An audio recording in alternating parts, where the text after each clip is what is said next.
Today's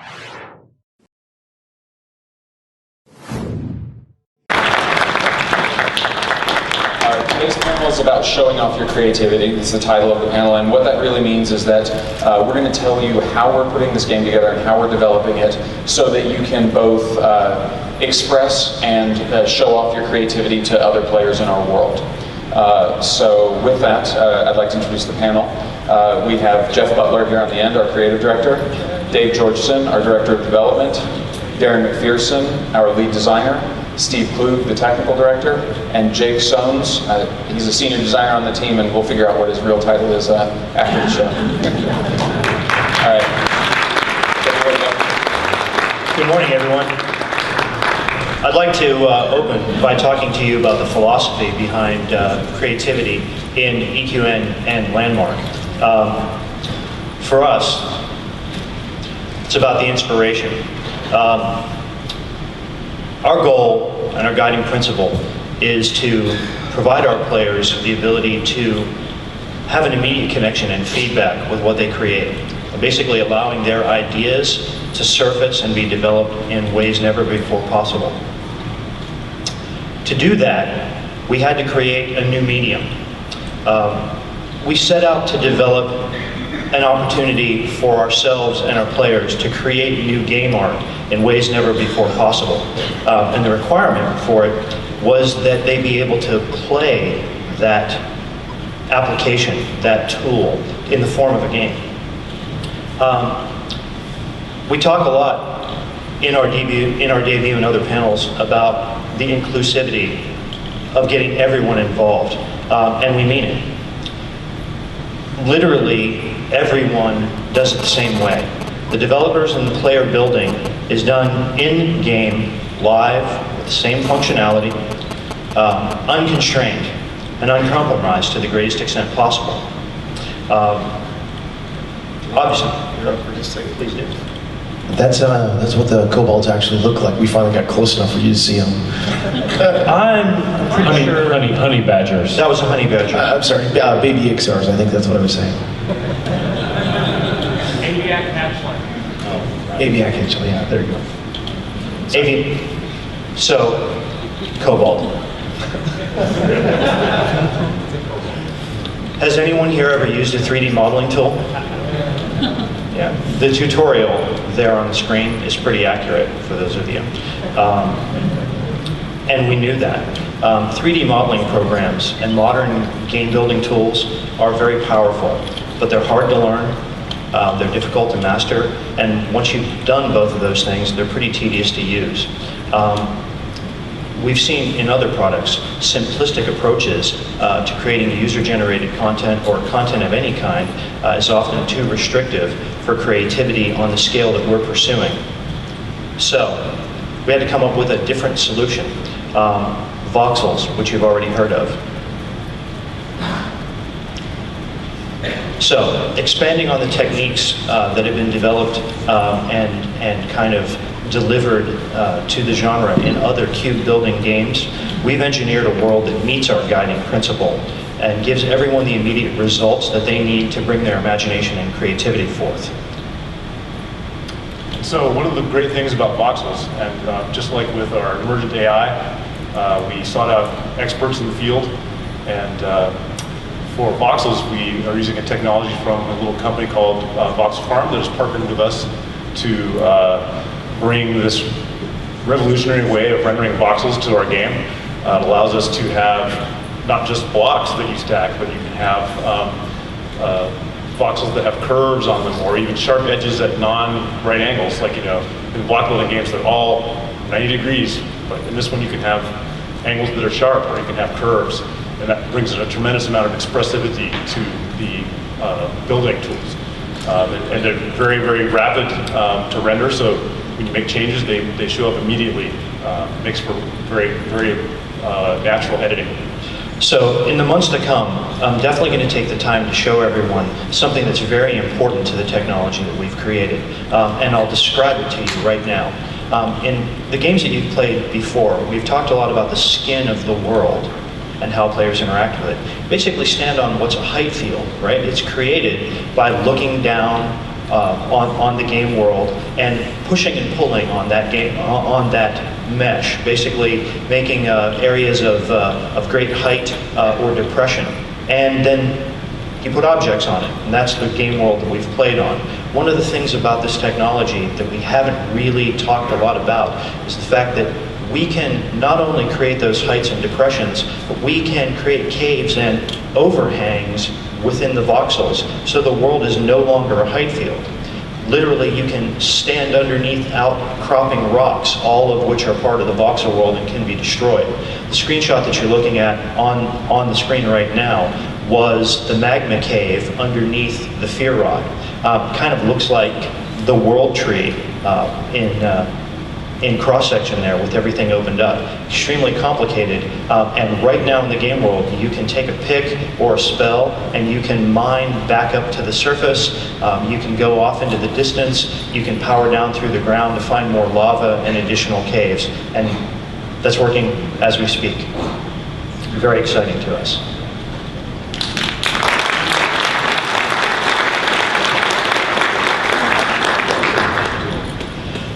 Even the door. So, in Landmark, it's important for us to allow you to try your ideas as you can think of them, giving you the ability to undo or redo as you create in an environment that we have specifically engineered carefully to allow you the opportunity to nurture those ideas and to let them grow. That's because experimentation is how you discover things. Allowing everyone to see immediate results in what they do and what they see other people doing is what allows that experimentation and discovery to occur. And that's where freedom comes from. Your imagination is what powers Landmark and EQN. It's fun and easy to use. We've already achieved that goal for ourselves, and we'll be pursuing it even farther as we move forward in collaboration with you.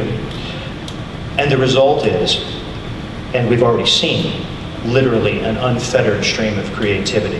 Very powerful. We're very happy with where we've come so far. As Dave said in the debut, it's about staking your claim. In Landmark, you get to own a piece of the world. The changes that you make to your claim are permanent. You can share your permissions to your claim with other people, and all you're really responsible for is maintaining its upkeep. Some of you may recognize this slide. It's extremely important for us to create a product that builds critical mass. The more people who participate and take interest in this product, building, creating, the better for all of us. It helps make building relevant to you and everyone else. You don't have to search YouTube.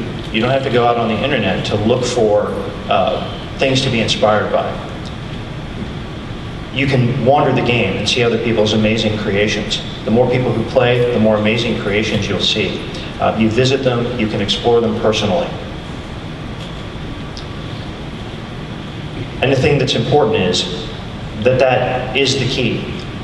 Unlocking the ability to create in the minds of thousands, hundreds of thousands, millions of people, and allowing you to share that with one another is the reason why we're doing this. And then ultimately, it's about the cost. When we talk about building critical mass, making the player base as large as it can be to support these ideas, to help them grow, so that you can share your creativity with each other, so that your inspiration, the guy who's built a building next to yours, and you can see where he's taken cues from what you've done. You improve on some of the things that you've seen that he's worked on. We've seen that even in our own development cycle, and the power of it has amazed us, and this was our idea. When you get involved in this, we know, we can predict, based on what we've already seen, that the result is going to be absolutely spectacular. And for critical mass, for building that player base, the cost is nothing. So when you have friends that are interested in joining, the barrier to entry for them is absolutely zero.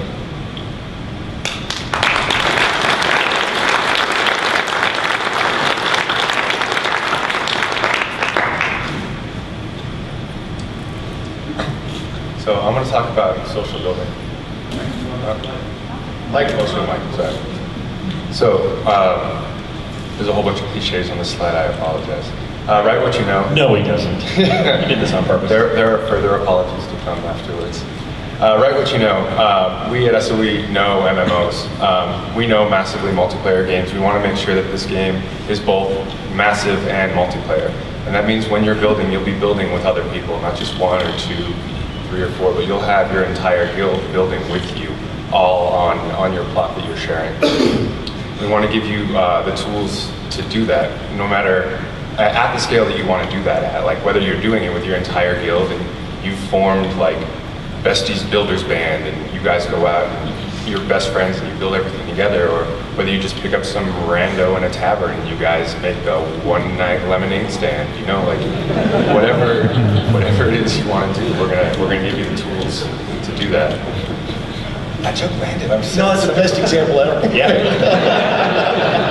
And you can participate in multiple groups of building. So, you know, you've got your group of buddies, like the 5 of us up here at the table. You get your guild, who you build with, your wife or your girlfriend. You can share a property with her and have a building collaborative. Or ex-wife. You can divide We have not engineered that system yet. We'd love your feedback on it. Yeah, we make new systems for me. Any insight that you can provide us, awesome. So kind of on a similar note, sharing is caring. One of the reasons that you want a lot of people to work with you is because different people are going to go out into the world and gather resources at different places. If you want to have your guild hall have this beautiful mahogany floor, you're going to have to find the black forest and harvest all of that. And you know, the black forest might be on the other side of the world. You don't want to send your whole guild over there. So you can send one guy over to get the mahogany from the black forest, and one guy down to the magma chambers to get the obsidian for your tile. And everybody comes together and shares those resources and use those to make something really neat.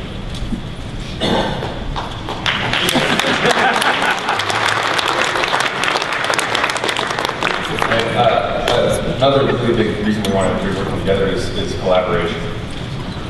We've seen a lot of really cool things on the internet and in other games where people have come together and made just massive things, and it's never just one guy, it's never just a couple people, it's a really big system of people coming together, and we just want to make sure that we support that, and we want to listen to you guys and see what kind of features you want in order to make that easier on you, and we're working on making that happen. We've already opened dialogues with a number of those groups that have larger presences on the internet, and we'll be continuing to do so over the course of development. It's not just an issue of building, it's everything related to EverQuest Next and Landmark. So machinima creators, collaborative developers, you know, I'm sure many of you are familiar with the groups that are out there that have their own websites, they recruit, they build these social structures and organizations, and they go to a great deal of detail, you know, much like in guild management, where they have portfolios that they request of people's work. They get very serious about what they're doing, and we're going to build tools to the greatest extent possible to help foster that environment. If I can just Yeah, one of the things that's really cool about Landmark is that not only are the tools really awesome, but it's being built like an MMO. So all those social structures and everything like that are there all the time. So collaborating and everything like is really easy. It's one of those things that's really easy to overlook when you think about Landmark, because we're so used to MMOs. But when you play in those other block building games, those things are completely absent. And that makes a big difference in this game. One of the things that surprised us as we were working on Landmark and EverQuest Next was that the idea itself was supported in so many elegant ways by the things that we had already done as MMO players. You know, creating social structures to allow us to overcome the difficulties that were presented in the MMOs that we were playing. Those really taught us the skills necessary to collaborate and actually build things, right? To create. Right? It seemed to work out perfectly for us. And as an MMO developer, we already had some of the tools to create those social structures and help people manage them. Sweet. Another thing we want to make sure is that everybody gets credit. When you do a building, or when you create something, it's something that's shared with everybody that put into it. And not just listing your name in the credits, but I think Dave's going to go into this later, but all of the rewards that one reaps are shared with everyone that put into the system.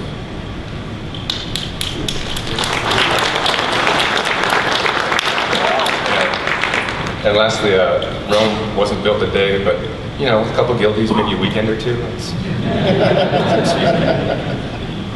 We'd love to see it. Don't invite the guy named Nero. Don't do it.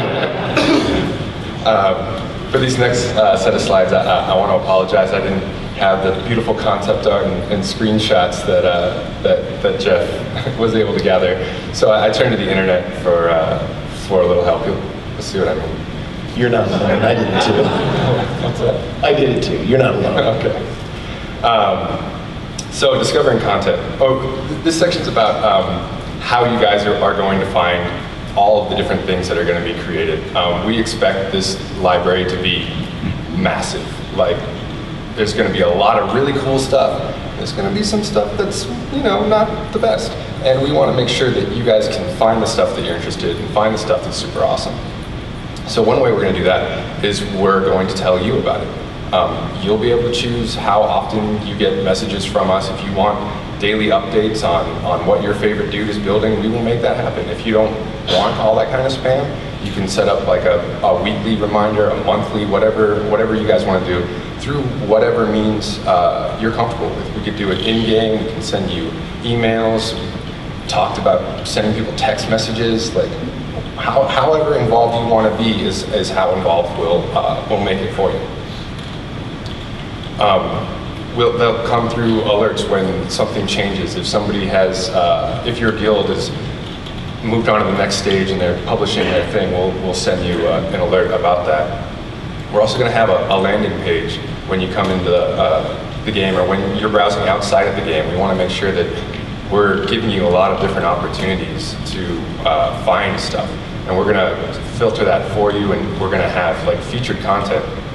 So there'll be everything that people vote on will be filtered, and we'll have a list of the top builds. We'll have author spotlights. If one dude is kicking a whole bunch of butt, we'll call him out and we'll say, "Hey, Joe's making awesome stuff. Check out what Joe made this week." And we'll have special events. I'll get into that in a second, but the main idea there is we'll say, come in next week. We're going to have a special build themed around this. We want everybody to put their ideas in. And I know these slides are kind of dry, so I've called along some friends to help out So the other way that we're going to surface this content is not just sending these messages out to you, but helping you find what you're looking for. Every build, everything that you make will be tagged. You'll be given the opportunity to say whether this is something from Norath or something from Old England or something sci-fi. You can build whatever you want, and you'll be able to categorize these things. And we want you to be able to find the thing that you're specifically looking for. And that can be as broad as like the type of thing it is, or you can say, I'm looking for something with a blue door, and we'll help you find that. Reporting. We expect that people might make some things that are not quite family appropriate. So we're definitely keeping that in mind and putting in systems to police that and keep that out of the game, because that's not a goal of ours. We do it already with a lot of stuff in these games already, with profanity in chat, or people decorating their house with swastikas, or whatever it is. That stuff it uses /report already, and that mechanism has always worked really well for us, and it will work again here in Landmark. But it will be largely community driven to the greatest extent possible.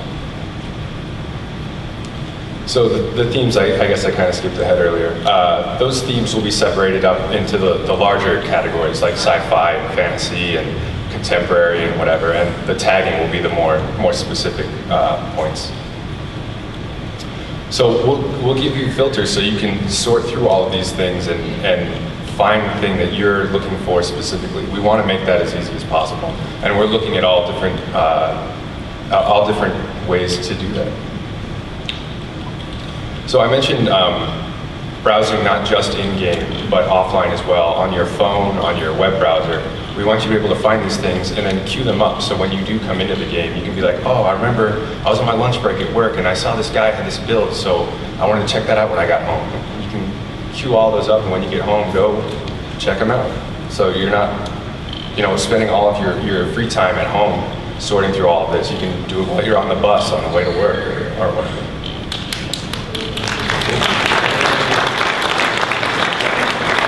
I'd kind of like to talk to you and give you an example of how that might work. And I'm sure Dave will have something to add. He's very passionate about how players will be able to see this content, how they will be able to browse it. Imagine the million tweet map. I'm sure some of you are familiar with it, right? You look at a view of the world and you see how many people are tweeting in what area, right? You can zoom in like you can in Google Maps and see how many tweets there are right now in Las Vegas in real time. So all the tagging, flagging, reporting, filtering, themes, et cetera, we want you to be able to look at the maps of the continents in EQN and Landmark and choose from categories and drop-down menus of the things that you're looking for. Basically set up your filters. If you're looking for historical castles, recreations of historical castles, you should be able to choose that in your filter, and you should be able to click search. And then you've got a top-down view of the world, and everything that is flagged as a historical castle is shown there on your map. You can walk to it if it's within walking distance and convenient, or you can select them and queue them up and visit them later, or potentially teleport to them in certain circumstances. Yeah, the original idea behind Landmark was, the basic idea that we were joking about when we first started, to keep everything simple, was that every character had, if I can remember it right, was a map, a bag, a pick, and a flag. And that was really all you had when you walked out into the world. And the map is that interface to all the stuff that Jake and Jeff have been talking about.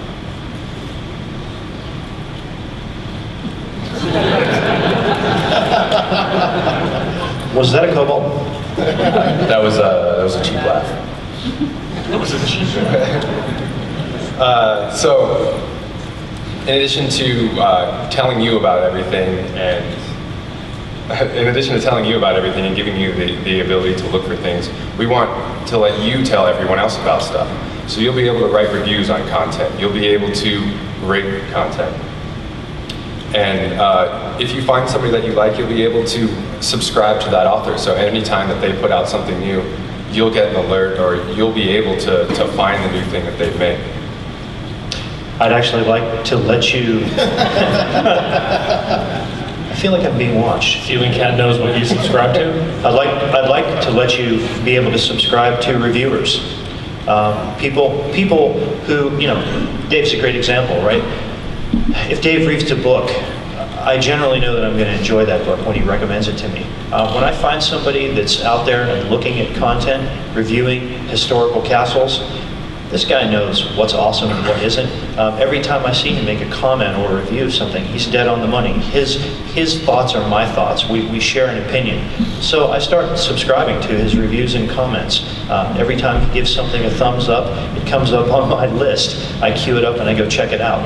That's the sort of thing that we're talking about, basically empowering the community to help each other find out what's awesome in this product.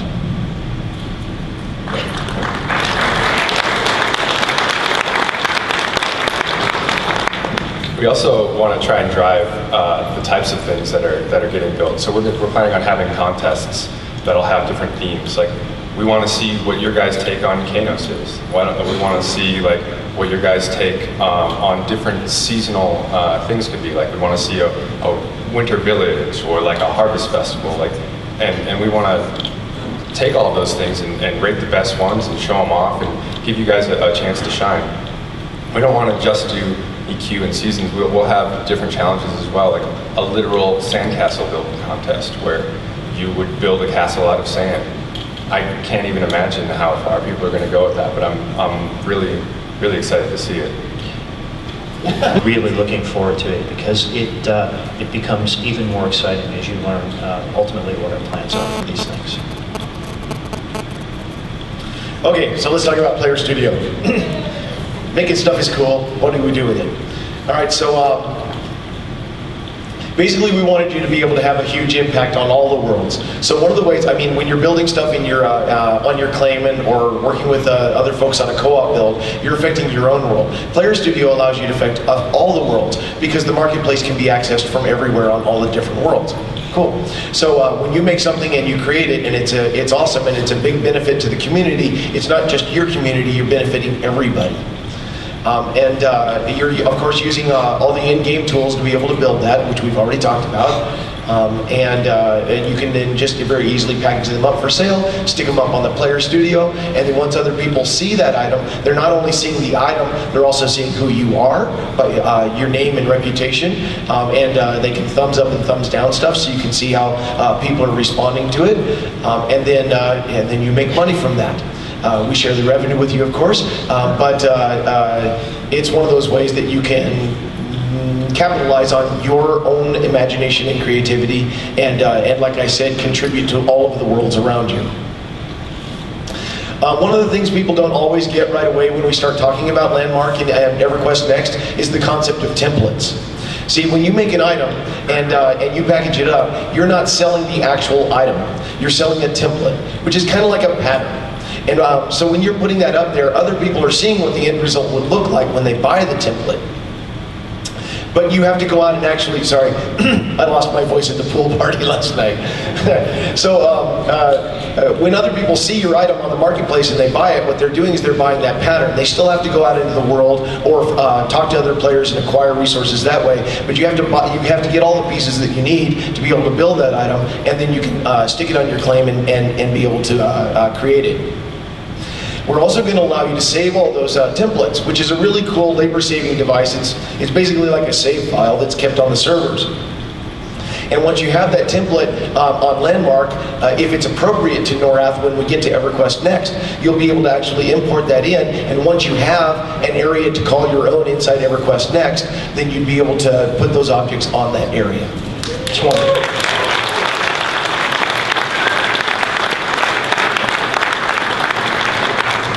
One of the driving reasons to release Landmark before EverQuest Next. Building takes a bit of time. It's fun, it's enjoyable. It doesn't take as long as you would think it does because the tool's extremely powerful. But this allows you to get a head start. If you wanted to build an amazing guild hall, you can start putting that together before EverQuest Next launches. You can be ready.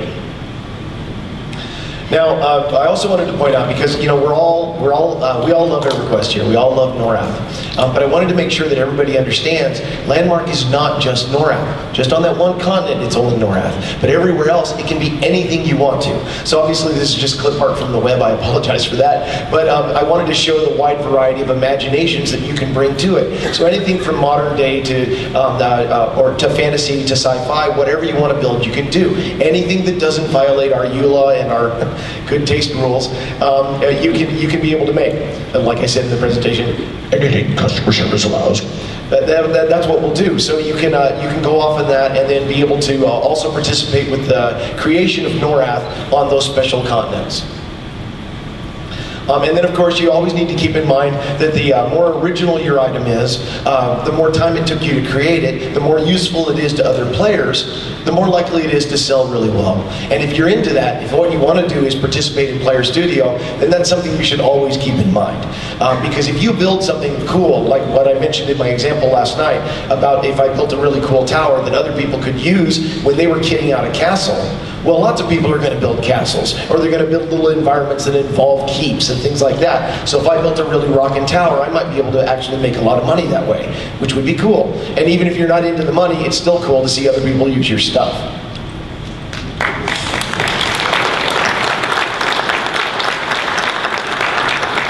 We also want to make you famous. If you want to be famous, we'll make you famous. You get to pick your name, but when you make items and they go up on Player Studio, your handle goes with it. We're going to make sure that you can tag and filter on that map that Jake and Jeff were talking about, so that you can find stuff really easily. But it also means that when you find a creator that is making stuff that you really like, you can subscribe to their channel effectively, and every time they publish something, you'll know about it, and you can decide whether you want to pick it up. I'm sure a bunch of you are familiar with websites like DeviantArt.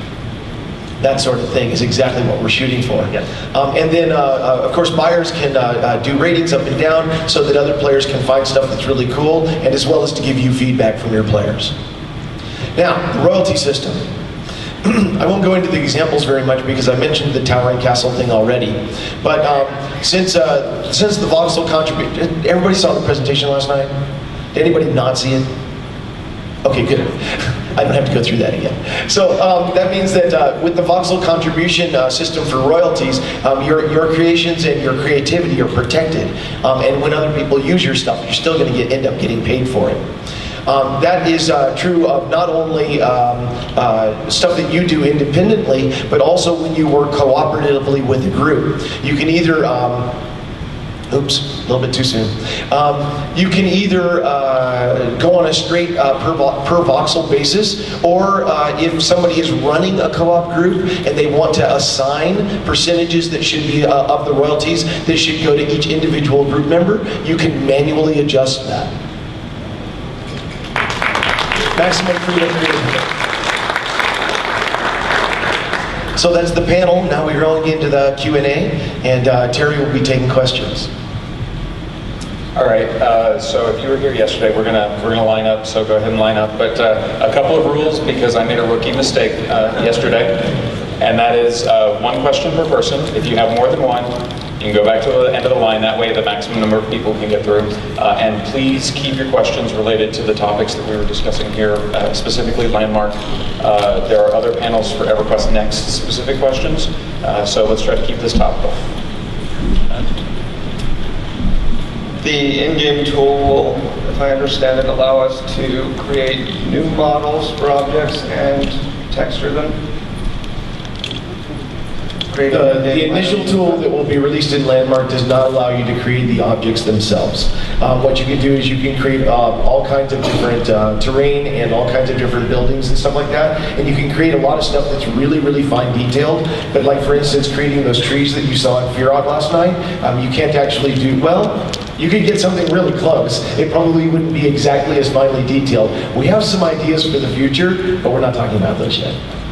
But we will be listening to the community and responding to their interests. So moving objects, I guess a triggered event. So you walk towards a old ruins and it has a big slate of stone. You get close, pops open or slides open. Will that be a feature? That's another thing that we're actually not talking about just yet. I mean, you can bet that we're looking into stuff like that. Yes. I would say that the answer is yes, we will. I can say we would be fools to not have a system that can do stuff like that. You know, it's a perfect example.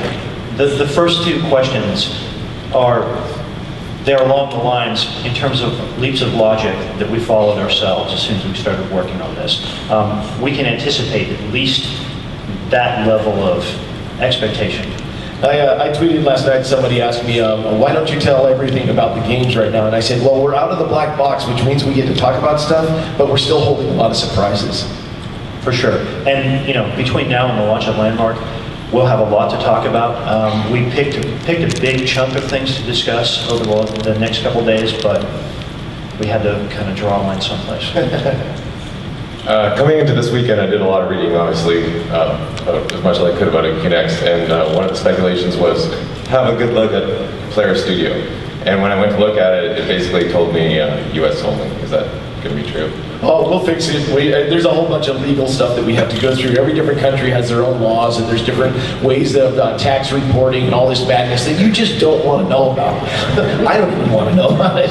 But it's one of those things that our legal department just has to work through all the different countries. We really, really, really want this to be an international product, and we will tackle those. I want to be able to build a house. Absolutely. Understood. Yeah. So just so you're aware, that's only talking about the money question of this aspect. Anybody will be able to participate in build things. Oh, yeah, you Able to just wanna create your own trade. templates. So, you were mentioning that it wasn't the money question that you were talking about, so you absolutely will be able to do that at launch. Yep. Previous question, I think, was already answered. I was thinking about scripting and so forth, so behavioral objects, I guess, kind of answered. So backup question is kind of like, is Landmark going to be similar to Second Life, sort of? Like, how kind of, in other words, is there avatars?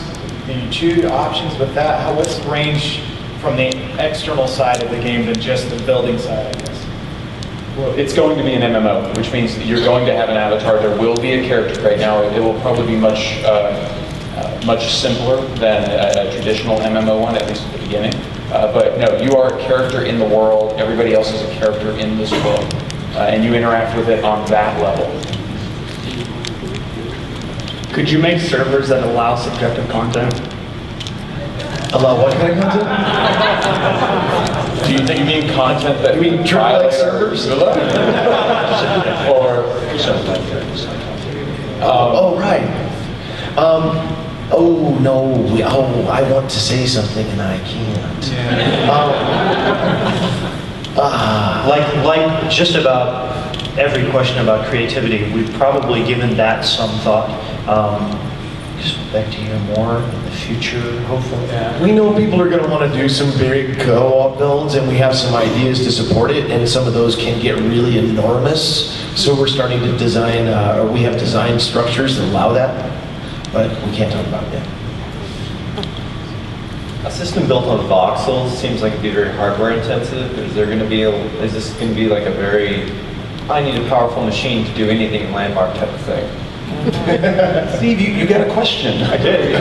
Well, we're still optimizing right now, so we don't have them in spec, but we obviously want to have the broadest number of machines possible to run this to make our audience as big as possible. And to go along with that, just Steve and I have many interviews that we've done together, and the thing to realize is that while it's a voxel-based world, it still renders the same way. It converts to a polygonal mesh. And renders that way, so you don't need a special graphics card to be able to render our game. You absolutely don't need that. And we're very, very pleased with the performance of the prototype to date. Yeah, it's not a frame rate pig at all right now. It's just not. And we hope to make that much better. Yep. And we've created extremely, and I do mean extremely complex scenes. Stuff far more complicated than in any of our other massively multiplayer games. And we're still happy with the results. We have very, very lofty goals from a design standpoint. Along the lines of building your house, say I have a window I design and I want to use it for the second floor, first floor, whatever. How easy will it be for me to copy that and reuse it throughout the entire house? So stupidly easy. We were talking about the templates earlier. That's not just useful for putting things up for sale. So you'll be able to create templates of things that you find useful, even if you don't want to share them, and then be able to reuse them as long as you have the resources.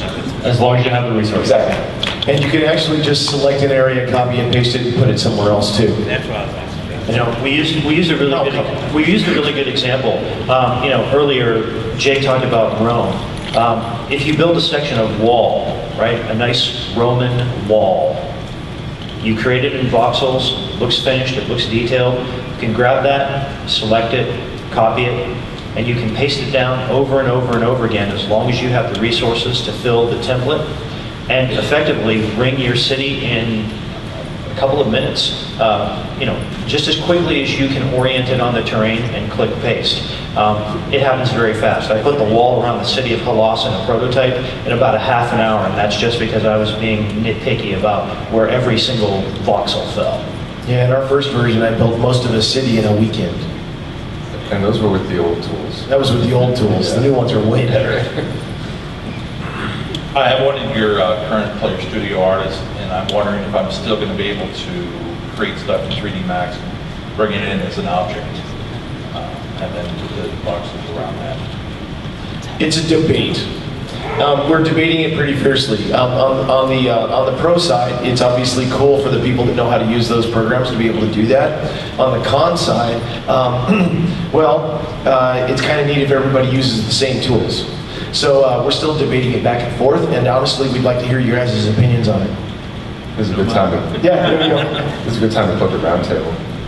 Yeah, oh yeah. We're going to have this roundtable feature on the EverQuestNext.com if you haven't seen it already. And we're going to be putting up all kinds of different questions and stuff. And we hope that you guys will debate stuff really fiercely so that we can see all the different sides on all the different issues. And that question's a great one for roundtable. Absolutely.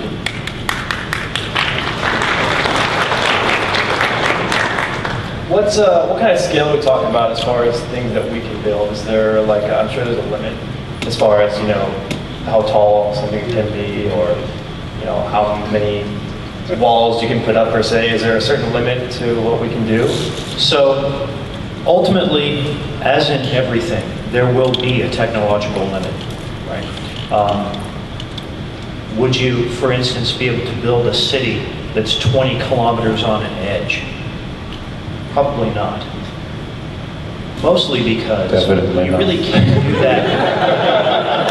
You really can't. You can't do that in any game, right? There really hasn't been a rendering engine built to support gameplay and enjoyment moment to moment that would allow you to do that. So far in our prototype, we've been able to do everything that we intended to represent as an example.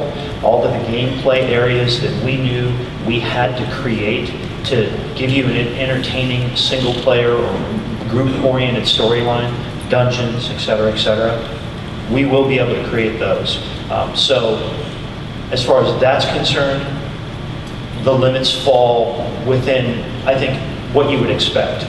We want you to be able to build a village. We want you to have even loftier goals than that, and we want to support them. We'll be showing you more about that in the future, for sure. You guys are about to find out what game developers are really like, because we all live inside fences. There's always these things we can and can't do, and you guys are going to find out where the fences are. And one of the things about the fences or constraints is that where we have constraints, we have an increase in creativity. If you can always do anything, and there are no rules, then everything it ends up being the same. It can be paralyzing. Yeah, and having these hard lines that we have to work within really lets people figure out stuff. Makes things tighter. So far, I can tell you, I haven't hit the ceiling, and I don't think I've ever met anyone that has higher expectations or requirements for what it is we've set out to do. Yeah, I was going to just say that I wouldn't be worried that you're only able to create like a 10-foot by 10-foot house. You'll be able to create much larger things than that. Yeah, we've been messing around with it for a while, and we haven't hit that limit yet. Yeah. It's there. We know it's there. Stan tells us it's there every time we ask a question. If you've seen it in a modern, massively multiplayer game, you should be able to see it here. Hello. So EverQuest Next EverQuest Next Landmark is being built as somewhat of a different product compared to EverQuest Next itself. Though it's also been implied that EverQuest Next Landmark and EverQuest Next kind of they touch each other, so to speak. They're together to some extent. What I'm trying to get at is how much do they communicate or touch each other? How many Starship Enterprises and roles are we going to see in EverQuest Next, and how much of EverQuest Next restraints are going to be on EverQuest Landmark, and how are they going to communicate?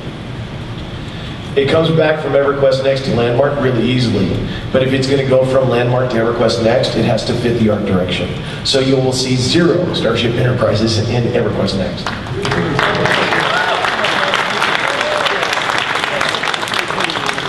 Real quick, another addition to that is that the games are going to grow from launch, and we're going to share features back and forth. So not just content that'll be shared, but as we develop new features for each game, they'll go back and forth. Something cool might show up in Landmark first and then go to EQN, or it might show up first in EQN and then we'll bring that feature over to Landmark. But we definitely plan on both products growing together. Over half my systems at home are Linux. Ooh, fun. When can I run? Don't you have an emulator? Right now, all we've announced is PC for Landmark this winter. Any other, any? Windows PC. Windows PC. Thank you, Steve. Good clarification. In the future, we may or may not make additional announcements, but right now, all we've talked about is PC. A lot of people own Macs now. First, to clarify, are we considering crafting off topic for this panel? Ish. We'll be covering that later today. Oh, okay. And the classics panel? 3 o'clock. Perfect. Then I guess my question becomes, you mentioned, some of the resources you mentioned like mahogany, obsidian. What kind of spectrum of resources will we be dealing with? Like, is it just wood and stone, or what kind of types do we have to look forward to? If you need to be building from it, then we'll have it in the world. Everything's represented in a one-to-one way. And I don't want to blow up too much information, because a lot of that stuff's going to come out on the panel. I don't want to steal my command's thunder. It's broken down by biome and depth in the world and logical extrapolation. Right. It's not 3 or 5 or anything like that. Certainly anything you said that request next will be very important. Go ahead. Oh, yeah. She said 7. This is totally intimidating. What about water being added with voxels and lighting and things like that? How's that going to work out? Moving voxels, fake walls, all that kind of stuff. Well, that's a lot of different questions in one question. Oh, sorry. It's all right. We will certainly have water. We haven't shown any examples of it yet. It's still technology we're refining. In terms of the other sort of scriptable things, fig walls, that sort of thing, well, I guess the fig wall is not necessarily scripted. Can I? Sure. We are going to try to give our players as many options as they can to build and create the things that you can imagine that we possibly can within the time that we're developing. So we talked a little bit about the scriptable things or the interactable things that we know people want. So we will be looking at all of that as we try to. We've actually already opened up dialogues with mod creators, people who have worked in other cube building games, and they have strong feelings about what they would like to see in this product. I was actually talking to them for hours yesterday. And remember, Landmark's an MMO, so once it launches, it's a live product, and we're going to continuously update it. Absolutely. Okay, this is for kind of Landmark and EQ next. Players have the ability to make a claim. Is the claim, like, how deep is it? Like, when you make a claim, is it like a sphere? Is it like a column? Does the column go all the way down to wherever the ball rods are? Like, like if you want to make it dwarfable, can you have like a little hole in the top and then just like have your main base like way subterranean on the same claim, or do you have to have a claim on each level going up? So, I love the example of Balrog, because the funny thing is we thought about that a bunch of times while we were debating this particular issue. There's no question about it. A claim will be a 3D volume. So, for instance, if you're on the surface of the world and you have your opportunity to plant your flag, make a claim, it's going to be a 3D volume that does not go down to the bottom of the world. So what's underneath you, let's say what's 100 voxels below you, will remain editable and explorable by other people.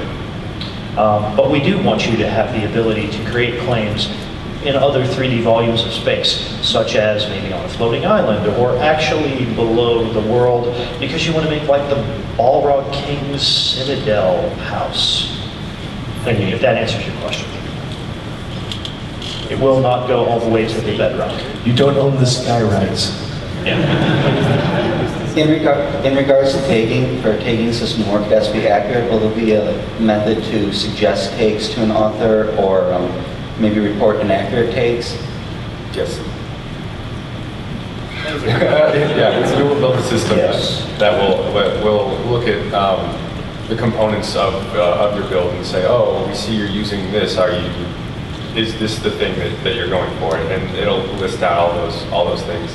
And yeah, we will allow people to mark inaccuracies as well. Will there be any kind of creative mode so that we can just go at it and not have to worry about resources, and then go back later and put it on our real claim once we have the resources? Yeah. So, in Landmark, as we envision it right now, there will not be a creative mode like the one that you described. But, as it's one of the first questions that's been asked, I can assure you that we've thought about what it is you're talking about. And we'll be talking more about our thoughts in the future. I believe we have the right plan for that. We're just not ready to unveil it yet. Right. At the beginning, it will not be available, but we do have what I think is an excellent plan. I would wholeheartedly agree. I think you'll be extremely pleased when it comes time for us to talk about that. Remember, it's a game, it's an MMO. You're going out and you're exploring, and there's a reason for all of that. So that's one of the reasons it's not in an inception. But the plan is good. Absolutely. To maybe go back to, say, the Balrog Cave example, I'm envisioning some really cool environments that could be made, but there are a lot of things I can think that you might want to do where, what are we going to be limited to for textures? Are we going to be able to create textures and import them? For example, if you want red glowing runes on the wall around the Balrog Cave, you'll be able to create those and import them as a texture on top of stone. So you can tear it down through voxels, you're digging through stone, but it's got a different graphic on the front.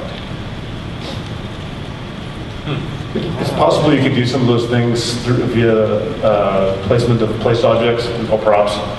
It's probably the easiest way of getting more customized stuff like that in there rather than using a raw texture approach.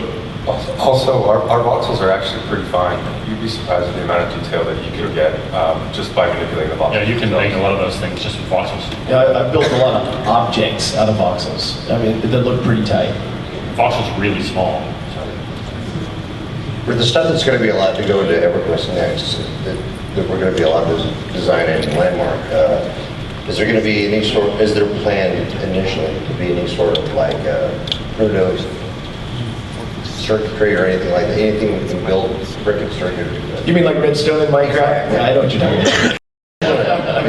about. When we allude to that animation system, that's basically our take on something like that, and we'll unveil that later. Okay, thanks. In the time-lapse demo of building that ruin, I noticed that some of the stones were moss-covered. Was that done with like a painter tool, and would I be able to use that tool to create scorch marks or blood splatters or other kinds of... We have an awesome material painter today. It's really cool. After you build it, you can just paint. If you have those materials. Yeah, if you have the materials, yeah. You could stack moss blocks or mossy stone blocks, or after some stone blocks are stacked and you have mossy blocks in your inventory, you could paint and replace. And remember, the brush is adjustable in size, so you can really change the way the paint moves and stuff. You'll see it later. It's really cool. And we're really looking forward to unveiling that technology too. Speaking of taking things from Landmark into EverQuest Next, are there going to be an ability for you to basically, like, let's say you're a professional crafter, would there be available for you to take something you created or bought in Landmark and turn it into a recipe for like a crafting material, so that if you're building one of those great forts to try to stop whatever invasion or as part of those, large rallying calls, can you have your recipes lined up of all these templates that you created in Landmark? That's a really cool idea. That's a really cool idea. So that's what Roundtable. That's really the essence of Roundtable. This is a great discussion. We have some good ideas. We've actually talked about that idea in essence in a number of different ways. So we've given it a lot of thought. Great ability of the crafter. None even focus on combat, and all they do is they build. Oh no, we love crafting. Yeah. We're going to fully support crafting. But that's a good idea anyway. And to answer that in a slightly broader way, we want to support as many different play styles in EQN. I know this isn't an EQN panel, but and I warned you not to talk about that, and I'm here talking about it, so I apologize. We want to support as many kinds of play styles in that game as possible, so that you're not. We don't want to make a game that you're on rails. It's what we're avoiding with almost every decision we're making for EverQuest Next.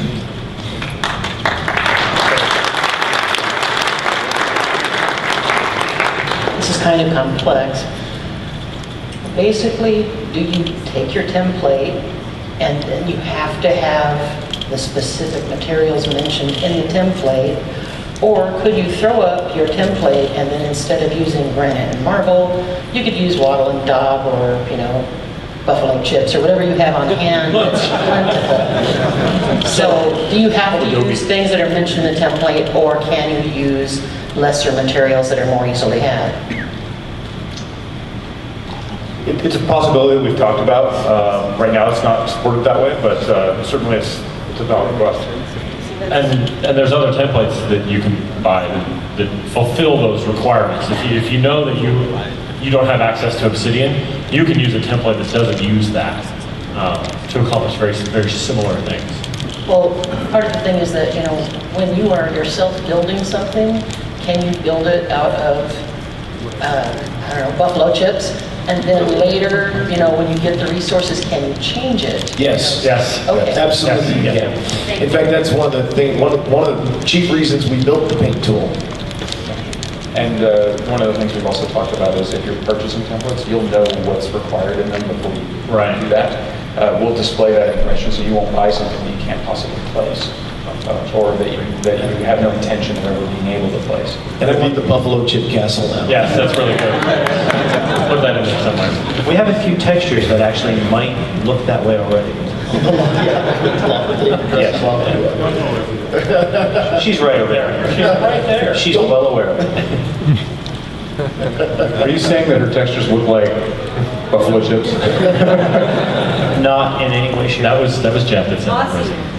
It looks like we're going to have time for 2 more questions. I apologize. We do have a Q&A that will be coming up later today, so by all means come back and ask questions then. That should be an awesome free-for-all. It is all Q&A. That's crazy. Okay, I know everyone's excited to get their hands on Landmark ahead of time of the official EQ Next launch. My concern though is we're going to have months or however long the disparity is between the launch dates. And we're going to have all these great templates, and then on day 1, everybody's going to be thrown into the world, and it's going to be overnight, developed into a megatropolis. It won't happen. We're not talking about it a lot, but EverQuest Next will have different mechanisms. You don't just run out there with a flag and claim your spot in EQ Next.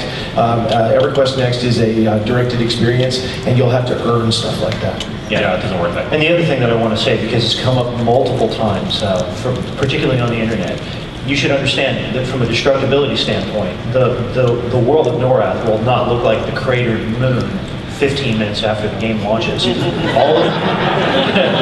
All of the areas that you're going to be playing through and that we're responsible for generating the story and delivering it to you, those areas will be destructible. They'll be editable and interactable, but only to the extent that we permit.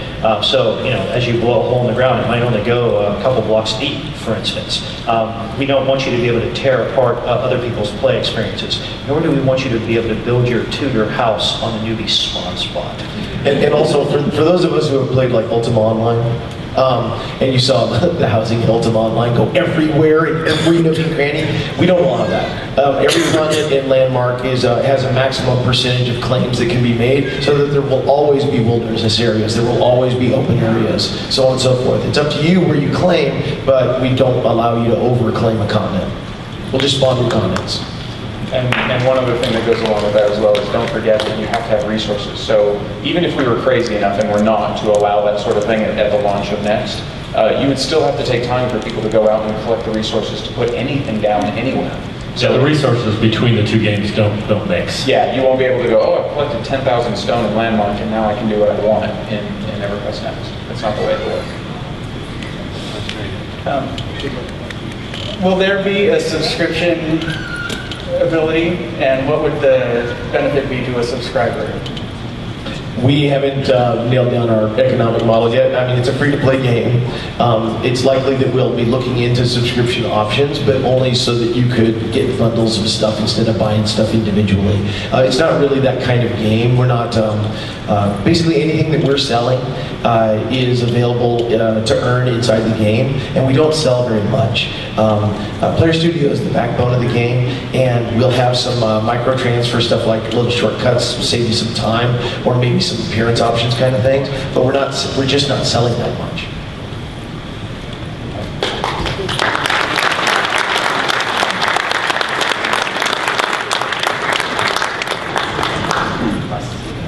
So we're going to take an hour break now, and we'll be back in here for the classes of EverQuest Next at 1 o'clock. So see you guys after lunch. Thanks everyone. Thank you.